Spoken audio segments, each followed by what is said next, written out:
Sir మీ పేరు చెప్పండి. చింతా రాంబాబు. ఏమండి? చింతా రాంబాబు అండి. ఏ ఊరండి? అది ముస్నూరు అండి. సార్ చెప్పండి మీ ప్రాబ్లం ఏంటి సార్?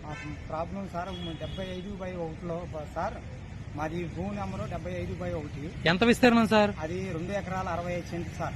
మీ సమస్య ఏంటి సార్? మా సంస్థ సార్ అది మా నాన్నగారు వాళ్ళు 4 అమ్మదానములది మేము కొనుక్కున్నాం సార్, 3 బాబాయిలది. ఆ, మాది 2 ఎకరాల భూమి సార్. అది ఆ, 2 ఎకరాల్లో మా పెద్ద అన్నయ్య గారికి ఒక 20 సెంట్లు ఇచ్చాను సార్. ఉమ్, మా 3 అన్నయ్యది 90 సెంట్లు, నాది 90 సెంట్లు సార్. చింతా రాంబాబుది 90 సెంట్లు, చింత రామకృష్ణ 90 సెంట్లు, చింత శ్రీనివాసరావు 20 సెంట్లు, చింత బాలచంద్రది 65 సెంట్లు సార్. ఆ, ఏమైంది ఇప్పుడు? అది ఆన్లైన్ ఎవరు వచ్చినా సరే ఇదిగో ఎక్కిస్తాం అంటాం, ఒక 20,000 10,000 తీసుకుంటాం. ఉమ్, కోడు నాగు గారు కాడి నుంచి జరుగుతుంది సార్. ఇది ఇయ్యాల కాదు సార్. కోడు నాగు గారు అని చెప్పి విలేకరు మా యొక్క ఇయ్యారో మా ఊరు వచ్చారు సార్ ముస్నూరులో.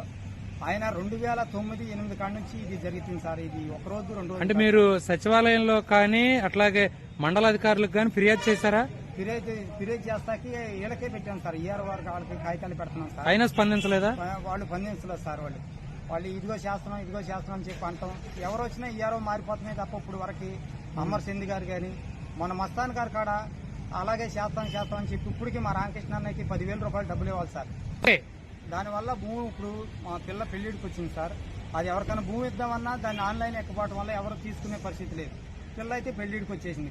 మీరు బ్యాంకులో పెట్టి రుణాలు తీసుకునే ప్రయత్నం ఎప్పుడైనా చేశారా? అసలు దానికి రుణాలు కూడా ఇవ్వనంటున్నారు సార్. ఆన్లైన్ ఎక్కి పాస్బుక్ వస్తే తప్ప మేము ఏ బ్యాంకులో మేము యాక్సెప్ట్ చేయమని చెప్పేస్తున్నారు సార్. దాంట్లో ఉన్న కాగితాల వరకు ఈ ఉత్త కాగితాలు ఆన్లైన్ చూపించి పాస్బుక్ వస్తే తప్ప మీకు ఏ రుణాలు ఇవ్వమని చెప్పి వాళ్ళు స్పష్టంగా చెప్పేశారు సార్. మాకైతే ఈ సమస్యతో మీరు ఎన్నాళ్ళ నుంచి బాధపడుతున్నారు? ఇది ఒక 15-18 సంవత్సరాల మట్టి ఇదే పరిస్థితి సార్. మాదైతే మామూలు పరిస్థితి కాదు సార్. ఎవరు వచ్చినా ఏ ఇయర్ వచ్చినా చేస్తానంటాం, తీసుకుని ముందుకెళ్ళిపోతున్నారు సార్.